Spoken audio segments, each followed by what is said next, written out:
আসসালামু আলাইকুম। বাংলাদেশে মানবতার ফেরিওয়ালা অনেক আছে।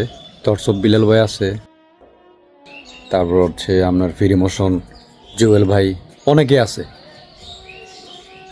তো এখন বিল্লাল ভাই একটু অন্যরকম, ওনার ভিতরে কোনো প্যাচ উনি রাখতে চায় না, যার কারণে একটু মাঝে মাঝে উত্তেজিত হয়।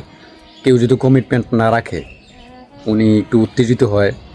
আসলে উনি আসলে রিয়েল, ঠিক আছে, যে উনি আসলে রিয়েল, ওনার ভিতর এবং বাহির একরকম বিল্লাল ভাইয়ের।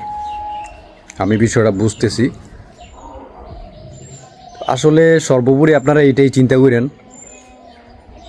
যে বিল্লাল ভাই যা করতেছে নিজের জন্য না, দেশের মানুষের জন্য, যারা অসহায় দরিদ্র। হুম একজন নাগরিক হিসাবে সবারই দায়িত্ব থাকে গরিব দুঃখীদের সাহায্য করা, যার যার জায়গা থেকে তাদের সাহায্য করা উচিত।